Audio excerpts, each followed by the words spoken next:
Hello, everyone, and welcome. Thank you for joining today's webinar on all about WCAG accessibility and what's next. My name is Vijayashree Vethantam. I go by VJ. I'm Vice President Growth and Strategy with Continual Engine. I'm joining you today from Chicago, and it's my absolute pleasure to be hosting and moderating today's session on WCAG accessibility with Sarah Stricker. Before we get started, I wanted to go over a few housekeeping items. We have enabled live transcription in today's webinar, and we are also recording the session. I believe you can enable closed captioning on your end as well. If you have any questions during the presentation, you can type them into the chat box in your Zoom control panel or raise your hands. We'll actually have some time midway through the session where we will be able to take questions. We'll also be saving some time towards the end of the session, and you can ask some questions. At that time, you can also unmute yourself and ask some of these questions. I will be sending along an accessible version of today's presentation, along with a copy of this of the recording to everyone who's registered. So just in case you're not able to take notes or you're not able to, track everything that's being shared today, don't worry, you'll have an opportunity to review it again. So with that, we'll go into a very quick background about Continual Engine. So Continual Engine is an award-winning AI technology company dedicated to building smarter, affordable, and scalable solutions for learning and accessibility. We have a suite of products that with a wide range of applications, including making STEM content accessible for people with disabilities or individuals using screen readers. We deal with images, documents, and videos. Everything around CE's tech solutions are really built and designed to make learning and accessibility more equitable, affordable, and scalable. We do this by harnessing the power of AI, machine learning, automation, and several other technologies, along with incorporating human experts.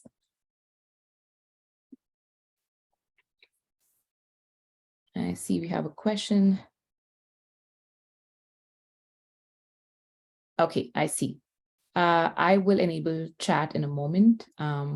Once we get to the QA section, I will enable that, just responding to the person who had a question that says, you asked to use chat, but it's closed. So I'll certainly enable that in just a moment.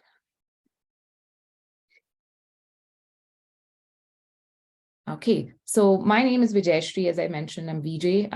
I've been with Continual Engine for about 4 years. My background is in higher education, learning, and accessibility. I've been in varied roles, including sales and account management, business strategy, as well as managing key client partnerships. Over the last few years, I've been especially excited to explore the potential of technology and innovation in making digital content and learning experiences more affordable, equitable, and widely available to everyone. And today I'm very excited to be hosting this event with Sarah, who has deep expertise in many areas of accessibility and learning design. Sarah, thanks so much for taking the time to join us. I am going to hand it over to you for introductions. Hi, everyone. I'm Sarah Stricker. I'm the instructional technologist at ansrsource.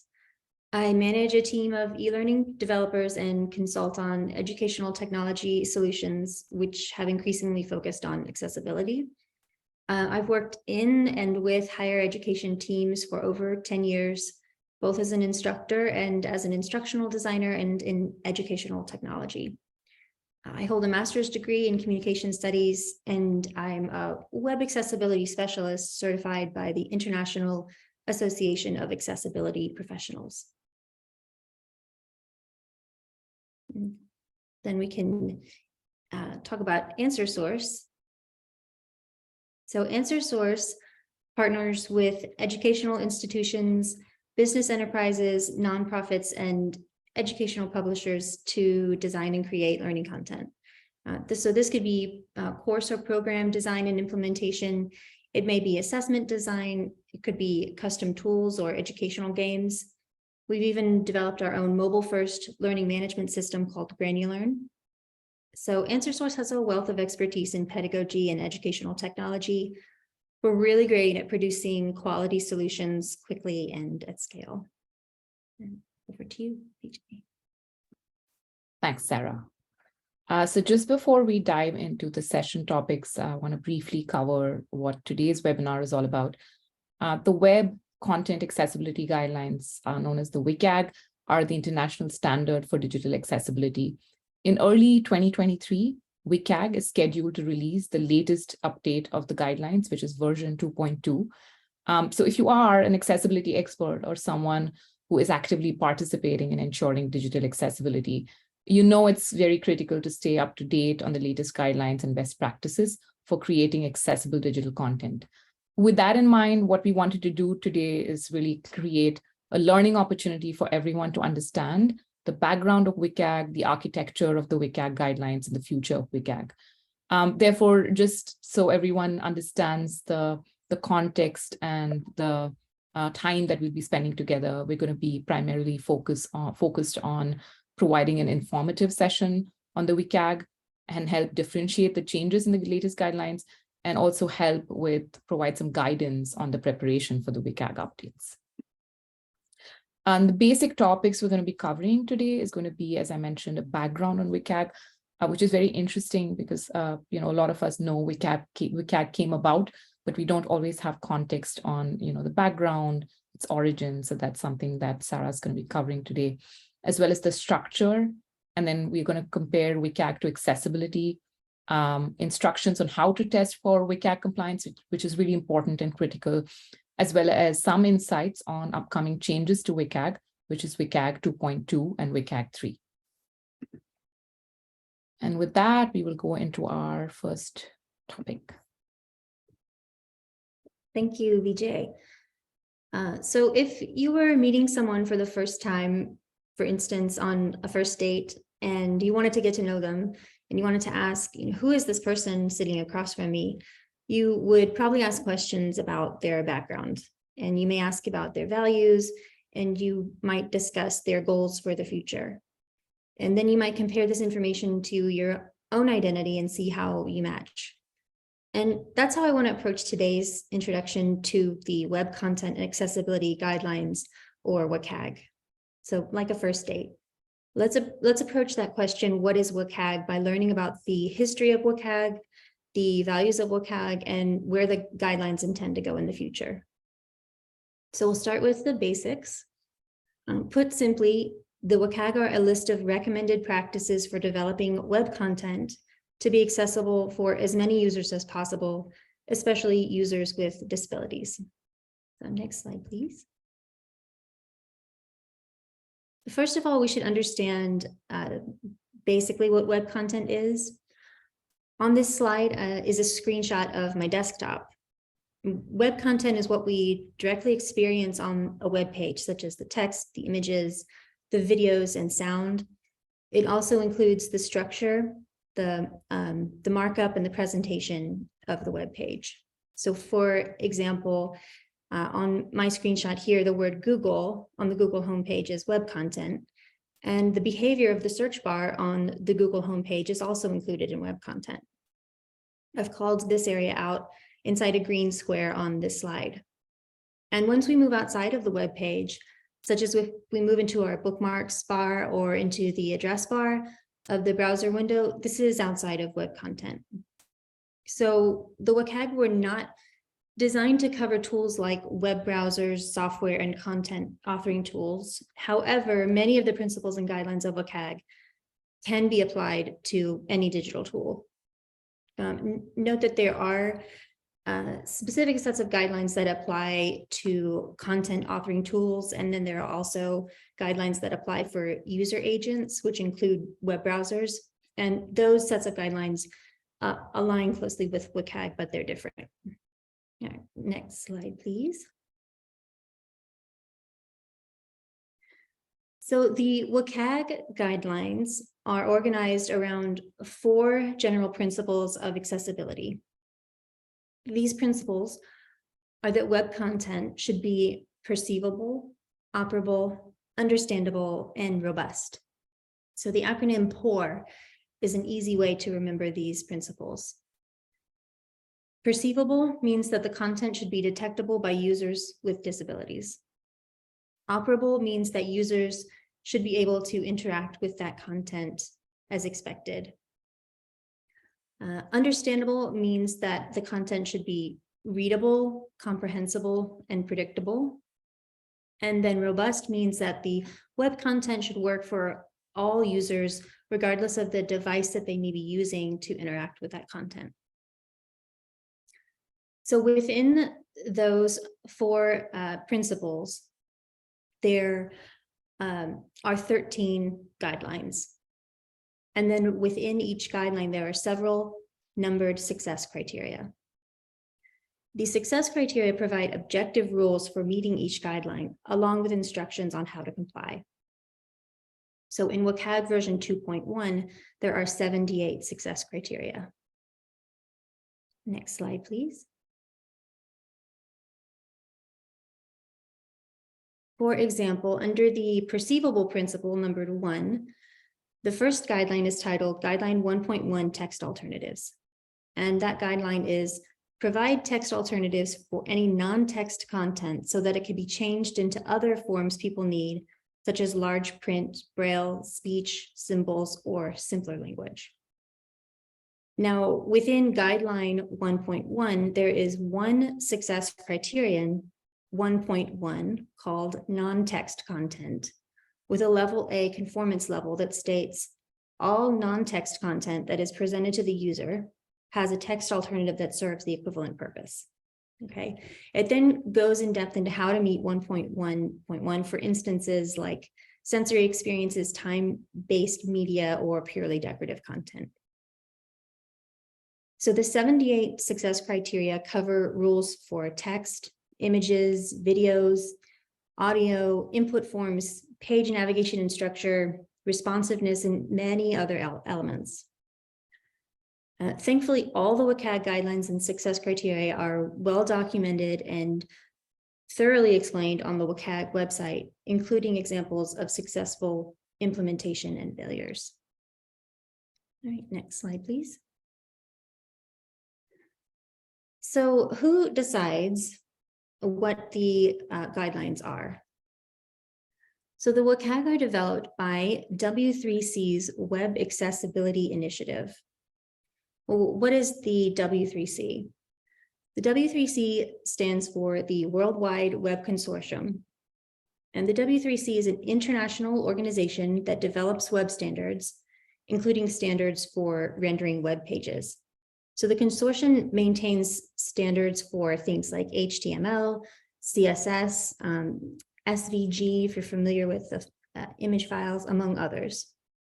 It's a values-driven nonprofit organization that has been dedicated to their mission since the early days of the internet. So that mission is, quote, to lead the web to its full potential by creating open standards that ensure that the web remains open, accessible, internationalized, secure, and interoperable for everyone around the globe. So because of that mission, you can see why accessibility is so important to this group. So the W3C's Web Accessibility Initiative, or WAI, which we pronounce WAI, is responsible for several resources that help us make the internet more accessible, such as WAI ARIA and WCAG. WAI ARIA provides ways for developers to make web pages more accessible through ARIA roles. Many of you are probably familiar with these. ARIA roles are words and phrases that web developers can place in their code to communicate with screen readers in a way that doesn't interrupt the visual experience for sighted users. And then another important initiative that W3C is responsible for is what we're here to discuss today, the Web Content Accessibility Guidelines. So the guidelines themselves are developed and documented by the Accessibility Guidelines Working Group, or AGWG. That working group, the AGWG, includes representatives from corporations, universities, and many invited experts. In fact, there are currently 225 participants in the working group. And now, in the spirit of openness, you can view a list of participants on the W3 website. You can also see all of the meeting notes for all their meetings available on the WAI website. All right, next slide, please. So there's a question that comes up does WCAG compliance mean a tool is accessible or a website is accessible? I think it's a really important question, and it really depends on what you mean by compliance. So the Web Content Accessibility Guidelines are organized, as we mentioned, according to 4 principles of accessibility: the perceivable, operable, understandable, and robust principles. But those are somewhat subjective ideals. And then within the 4 principles, there are guidelines, and within each guideline, there are several objective, testable success criteria. Now, we usually measure compliance as the degree to which it passes the WCAG success criteria. But if this is our only understanding of compliance, then it's possible to produce a site that is compliant, but still has accessibility issues. And next slide, please. So if you think about dark patterns on the web, for instance, if you imagine that you're signing up for a service that offers several plans, including a basic free plan, and the links to sign up for the paid plans are large and colorful buttons, while the free plan option link is a smaller hyperlink at the bottom of the page. So it's possible to design this so that it is WCAG compliant, but it's also designed deliberately to draw the user to the paid plans. And for some users, this may make finding that free plan very difficult. So essentially, only complying with those success criteria in WCAG as a standard for accessibility has several flaws. And let's go to the next slide, please. First, because even within WCAG, there are various levels of WCAG compliance, as we'll talk about a little bit later. Secondly, even the fullest WCAG compliance still falls short of accounting for all barriers to access for all users, particularly those with disabilities. One reason for this is that technology, new ways of using tech, are always changing.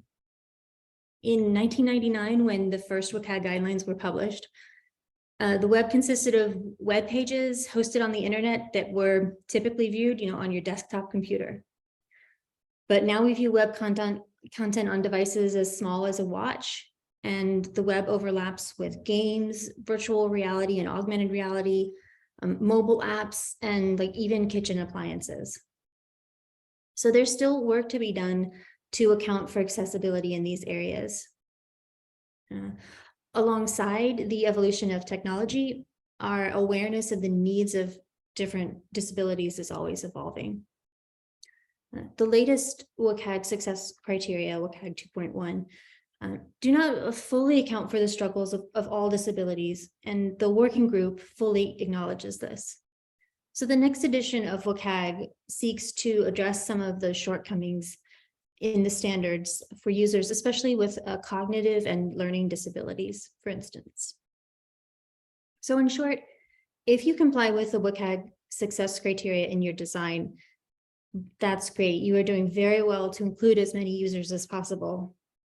But be aware that it's also important to apply the usability principles of WCAG to your design as much as possible.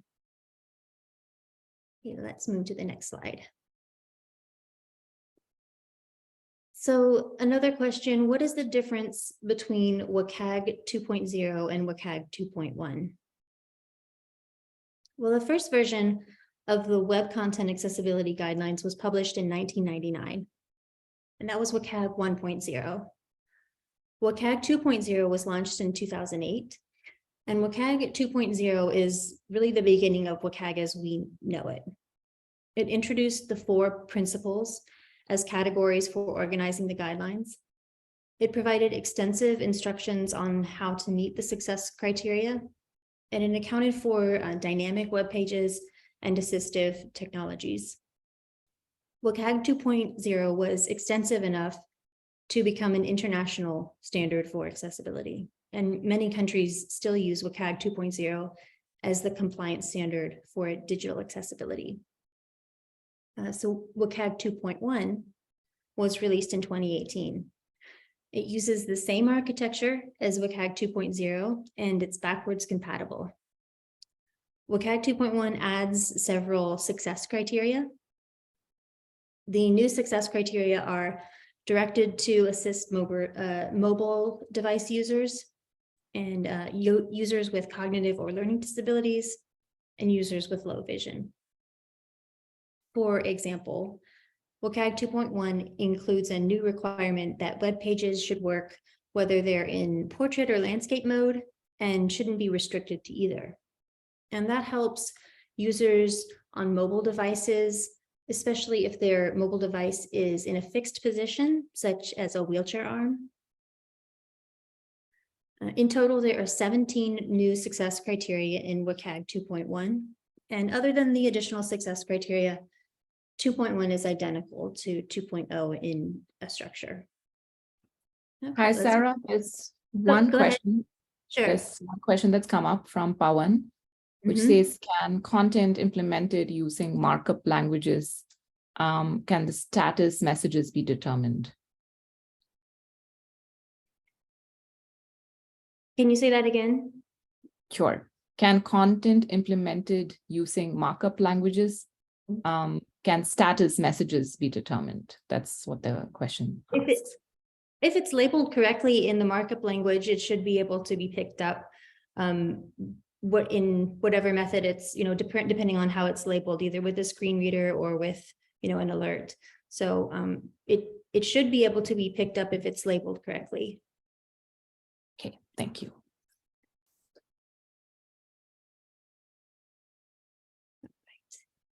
So let's go to the next slide. We're ready. Oh. So then this question, what the different compliance levels mean, because each success criterion has a different compliance level assigned to it. Either single A, double A, or triple A. So these rankings alert you to the level of necessity to conform to the criterion. You can think of single A as must conform, double A as should conform, and triple A as may conform as needed. For example, WCAG 1.1.1 states that all non-text content must have a text equivalent such as alt text. And that's a single A standard, meaning it's a must for conformance. That's the lowest level of conformance. Another WCAG criterion is WCAG 1.2.6, which states that sign language interpretation must be provided for pre-recorded video if there is an audio component. So that's ranked as a triple A. That's the highest level of conformance. All right, let's go to the next slide. So we often refer to the conformance level of a site as a whole. And you might have heard, for instance, a client say that their website is 2.1 AA compliant. That means that they successfully comply with all of the single A and all of the AA success criterion in WCAG 2.1. AA conformance is the most common level of conformance, and accessibility laws that refer to WCAG generally require at least AA level conformance. All right, let's get to the next slide. So let's talk about what the law is regarding WCAG compliance. So is WCAG compliance the same as Section 508, for instance? Well, before I talk about that question, I should note that I'm not a legal expert. So if you need to know how these laws will really impact you, do consult a legal professional. So the applicable laws in the United States are the Americans with Disabilities Act of 1990, which prohibits discrimination based on disability, and the Rehabilitation Act of 1973, which also affirms the civil rights of disabled people. And Section 508 of the Rehabilitation Act specifically deals with rules for electronic content. And next slide, please. So to follow Section 508, any federal government organization or organization that works with the government must ensure that their digital content is at least WCAG 2.0 AA compliant. Now, Section 508 is not equivalent to WCAG, but Section 508 does refer to WCAG 2.0 AA criteria as a standard for accessibility. Now, there are nuances to the law that are outside of the scope of this discussion, and keep in mind that state and local laws may be different. So if you think that Section 508 might apply to your organization, I encourage you to read more about that law at section508.gov. Now, but in general, note that the civil rights of disabled people are legally protected in the US. So as well as an ethical obligation, we have a legal obligation to ensure that digital content is accessible. And in many other countries as well, they also refer to the WCAG guidelines as a standard for digital accessibility. And it's written in their laws. So Canada uses WCAG, the countries in the European Union, Japan, Australia, and New Zealand also use WCAG in their accessibility laws. All right, let's pause for a second. I will grab a water and we can check, VJ, the chat. Any questions so far? Yes, we have one more question from Pawan. It says, are the AAA level applicable for the entire site or a part section of it, please? You should think about the AAA requirements. If you can comply in your whole site with the AAA requirements, you certainly should. They're very high level requirements, and to the extent that you can provide for those criterion, you should, because they open up access to more users. However, you should take into account your audience and your capabilities, and yeah, that's the ultimate goal, is to fulfill all of those. Now, as far as the requirement goes, it depends on, again, what standard you want to meet, legally or for your users. A follow-up to that is, are logo types considered as an essential part for the AA or AAA compliance? I don't think I know what that means. Are logo types considered? I think I might need. Yeah, Pawan, do you want to unmute? I'm going to unmute you. Do you want to ask the question? Text in the logos. I'm just going to unmute you if you want to quickly ask your question, Pawan. Yeah, sure. Thanks, Vijay. I hope I'm audible. So, yes, you are. Lovely. So, Sarah, thanks. That's lovely presentation. I mean, I was just wondering, there are certain texts usually which we find out are a part of the logos. So when we talk about these compliances, do we mean to say that the compliances would be, sort of applicable only for the logos, or the text that do appear as a part of the logo? So it sounds like you are referring to like a logo, so it will look like an image, right? You should check out the specific requirements for images like that criteria WCAG 1.1.1 regarding non-text images. Read on the WCAG documentation about that requirement and see how it applies to your instance with your logo types. Yeah. Got it. And just a quick follow-up, Sarah. And would these guidelines, be specific or do change with country to country? Well, not all countries, require WCAG 2.0 AA compliance, and it's mixed in how it's applied in the law. There are lots of nuances to the law, so you have to look at your specific instance, but do consider trying to make your website as usable as possible. And so you can think of these WCAG guidelines as, they may be requirements, but they're also just methods you can use to open up access for more users. And that's always going to be a plus. Yeah, that makes sense. Yeah, absolutely. Got it. Thanks, Sarah. Thanks, Vijay. Sure. Thanks for your question. Yeah. Thank you. And then there's one more, and I can answer this. If we will be sharing a copy of the PowerPoint, yes, we're going to be sending an accessible version of this presentation to everyone who's signed up and as well as who's here attending with us today.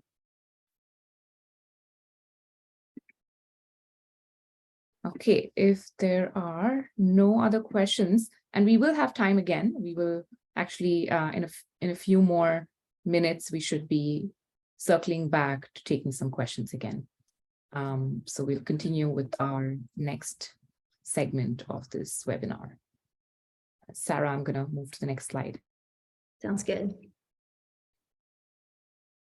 Yeah, so next, let's talk about, I know a lot of you are probably using content authoring tools where you're putting in content into something that creates the web page. I think of like Articulate Storyline or Articulate Rise, where you're building a course and you only have so much control over what the ultimate markup is when you see it in its final version. So what control do you have over WCAG compliance there? And how can you check on WCAG compliance? So most content authoring tools will have an accessibility statement link from their homepage. And many of those sites will also have a link to a VPAT, what's called a VPAT, or they'll have information on how you can acquire a VPAT. A VPAT is a voluntary product accessibility template. That's what it stands for. And it's a standardized template that provides detailed information on how a site or service conforms to the WCAG criteria. In a VPAT, each criterion is listed with comments on if and how the service conforms. Okay, so for example, if you're an e-learning developer, you might use Articulate Storyline. If you read the Storyline VPAT, you can see that WCAG criteria 2.1.1, which requires keyboard accessibility, is noted as partially supported on the VPAT. So the VPAT notes that this criterion is partially supported because drag and drop interactions and Likert scale questions are not keyboard accessible. So it will say that on the VPAT. And you can use that information to potentially avoid those kinds of questions, or just note that those are not accessible. But whether or not you have access to a VPAT, don't rely on the content authoring tool to be accessible. Make sure that your original content, everything you put into that content authoring tool, all your files, your videos, your images, make sure those are accessible prior to adding them to the content authoring tool. And then be sure to test the final output of your content authoring tool. So there are several automated accessibility checkers that test for WCAG compliance and accessibility best practices. So we use one called Site Improve. That's one example, but there are many out there that you can find. Automated accessibility checkers are very helpful, but they can miss accessibility issues or they can flag non-issues.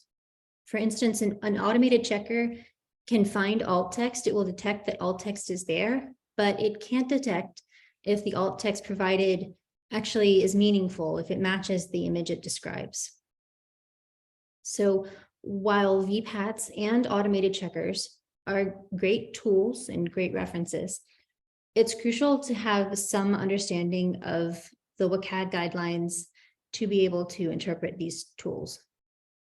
And so alongside automated testing, manual testing is really important with a screen reader, with a keyboard, and also with good knowledge of the guidelines.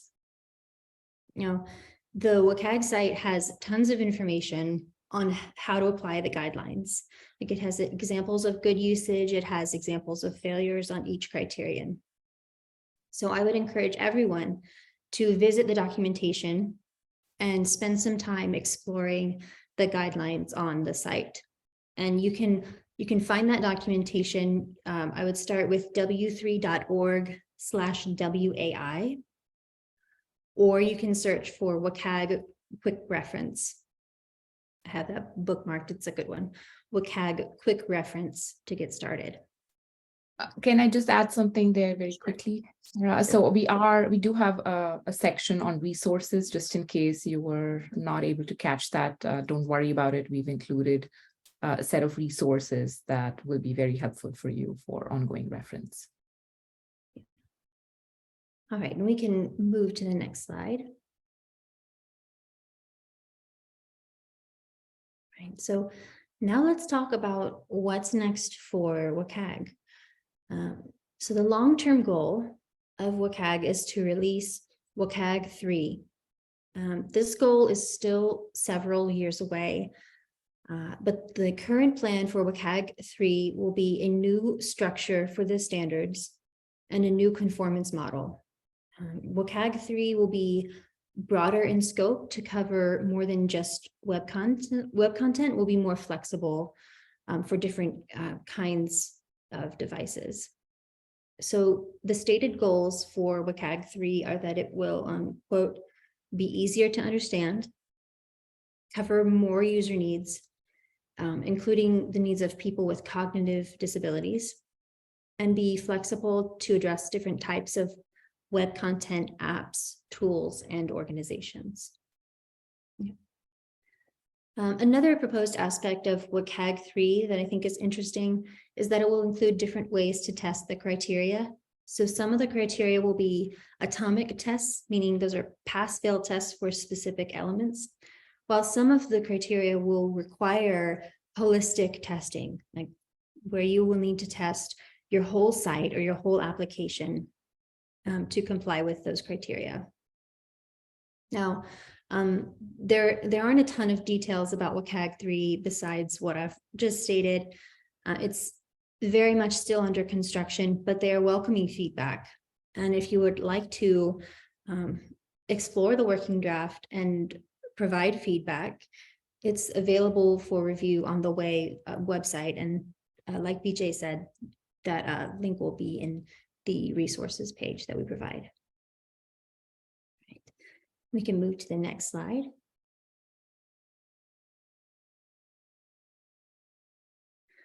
So in the short term, WAI will be releasing WCAG 2.2, which is an update to 2.1. And WCAG 2.2 is still in its draft stage, but it is set to be published in April of this year. Now, WCAG 2.2 is mostly backwards compatible with WCAG 2.1. There are a few exceptions where they have changed WCAG 2.1. We'll talk about those. The draft WCAG 2.2 adds 9 new success criteria to the existing guidelines. And these new criteria are especially helpful for low vision users, users with cognitive disabilities, and users who are using alternative input devices for screen navigation. All right, next slide. So let's take a more detailed look at what these new criteria are. So I'm trying to kind of group these, make it easier. So there are 3 new criteria relating to focus design. And how the focus design refers to how content displays on the screen when it has focus while navigating the page. Like if you're navigating with a keyboard and it's moving across the page, that's the focus design. So these are 2.4.11 focus appearance. That's a AA requirement. 2.4.12 focus not obscured minimum, which is a AA, and then there's an enhanced version, which is a AAA. So all 3 of those criteria essentially require the focus indicator to be clearly visible. So It should never be covered. The AAA, there's no exceptions when it should be covered, but the AA, it needs to be at least visible in some way. So, and the focus appearance 2.4.11 says that it should have at least a 3.1 contrast with its background.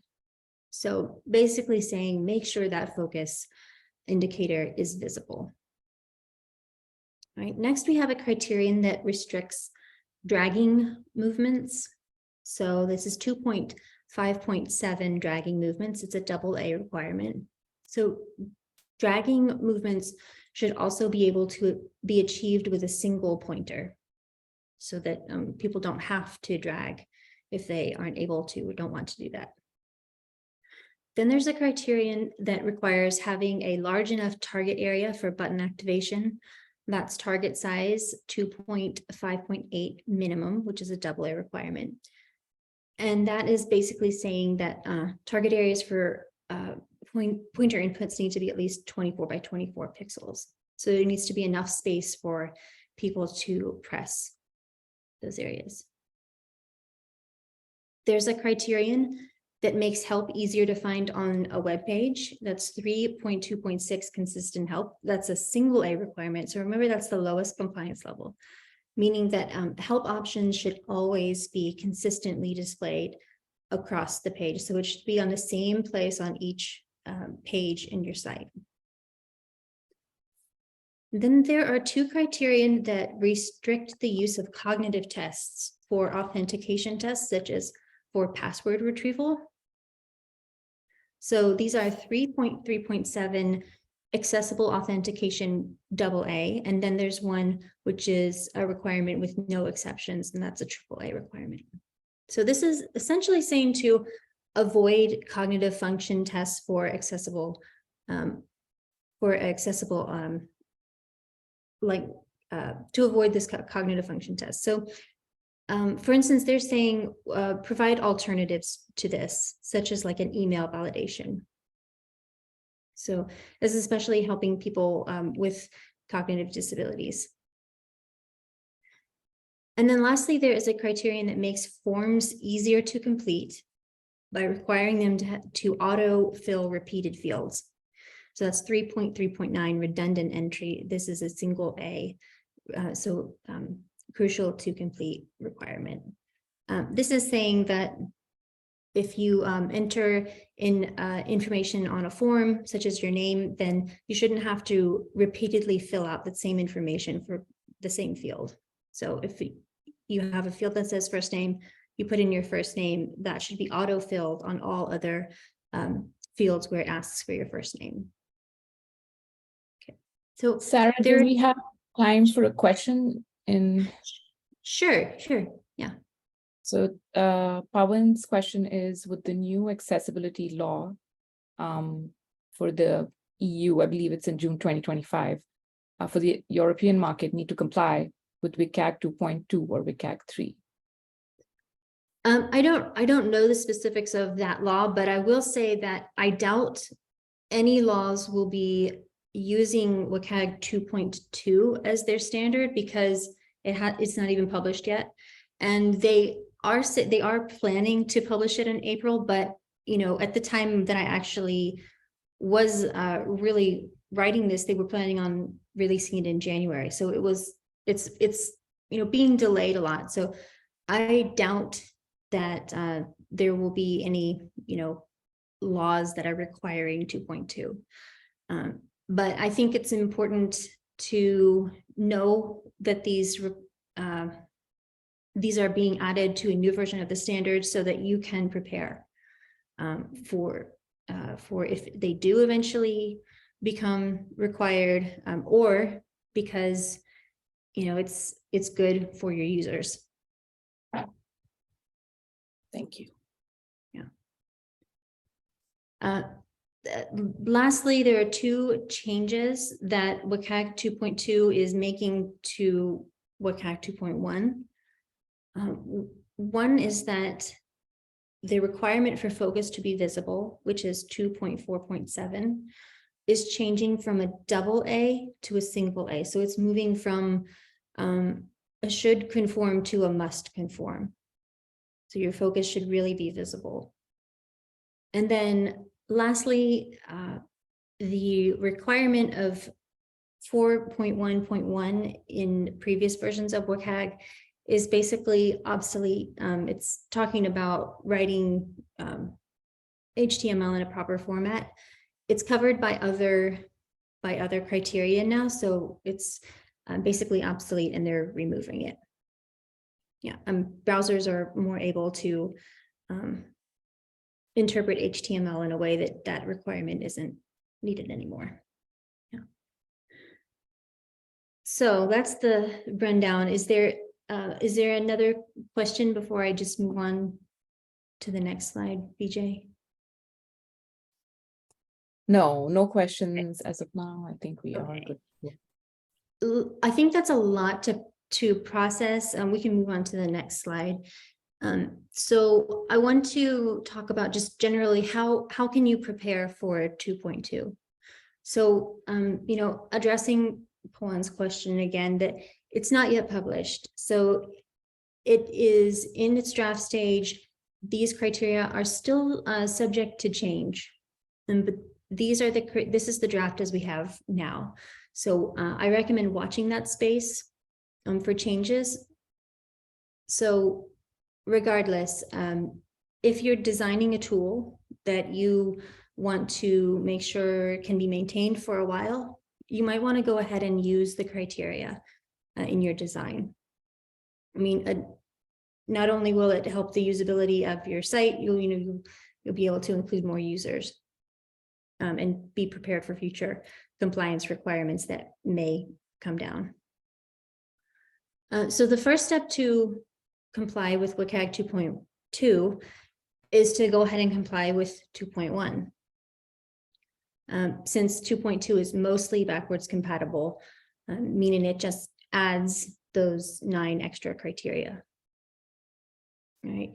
So then I would make sure that your content is keyboard operable and that the elements which have keyboard focus are very visible as you navigate the page, that they have a high contrast and that you can see them anywhere as you go across the page, and that they're not hidden by banners that might pop up or changes that happen as you're navigating the site.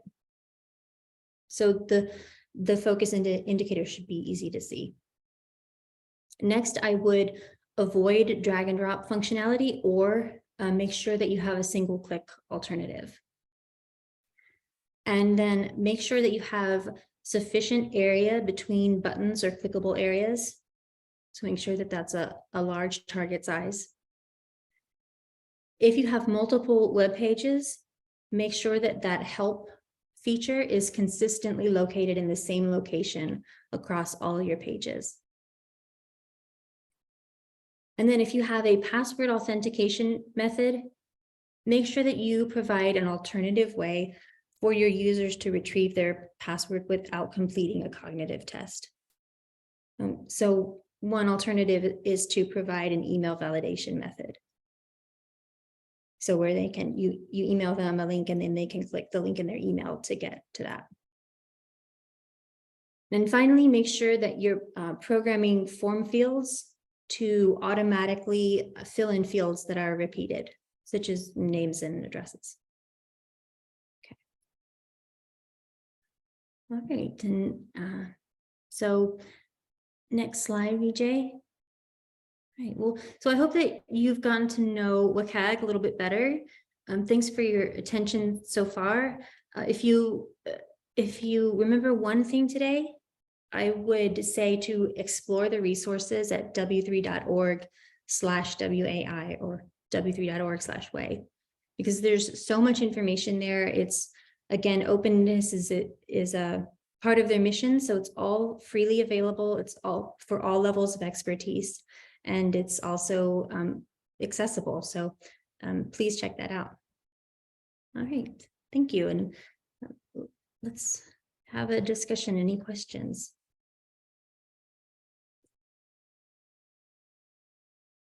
No questions. We have one comment from Pawan. He says, I agree, the creators are not as well, completely sure about the criteria designed for the new guidelines, but organizations need to be equipped with 3.0 compliance. Yeah. If you are interested in accessibility, and I think that we all are if we're here, keep watching that space. And if you have ideas about accessibility, as a user or as a designer, I would submit your feedback on the website, because they're definitely listening. Do we have more questions? Yes, Jamie, Beth, I wonder if you could talk about how to keep this work compliant as things change. What can we do to be forward thinking? Yeah, I would say start with the WCAG 2.1 AA guidelines.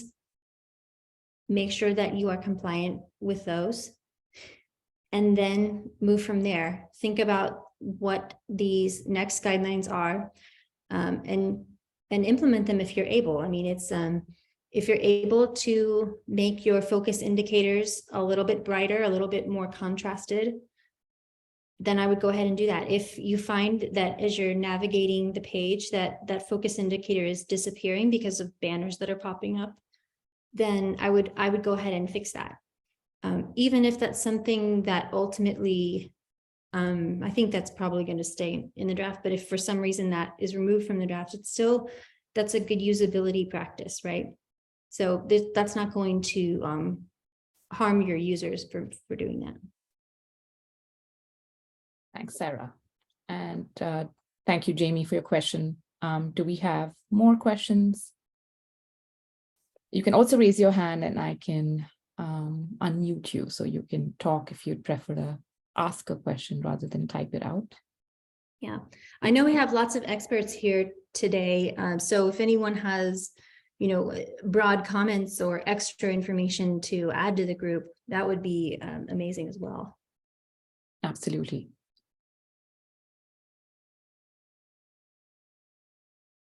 While we wait for questions, just wanted to take a moment to thank everyone for being here and for your commitment to accessibility and equitable access for everyone. This is very important, and as much as we can be part of this community and contribute and learn and implement best practices, the more we can actually impact this area, which is really important.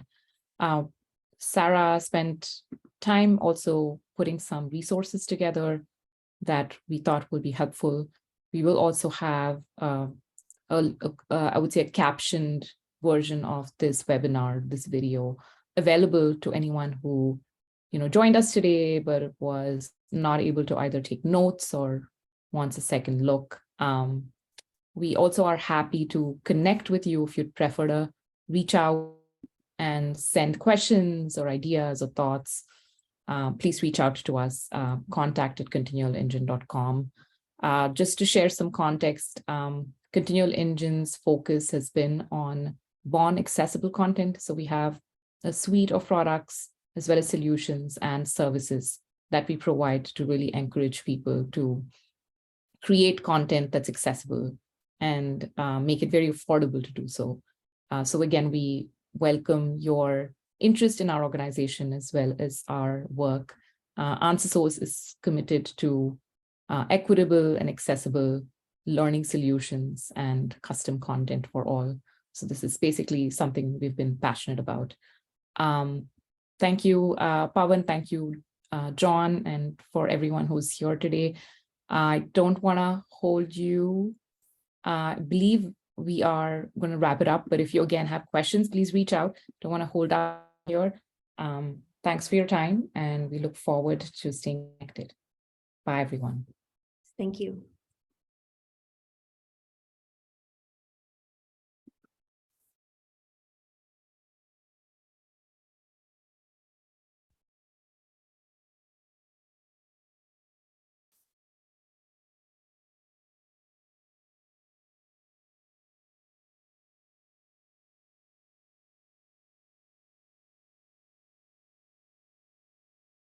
Thanks, Janet.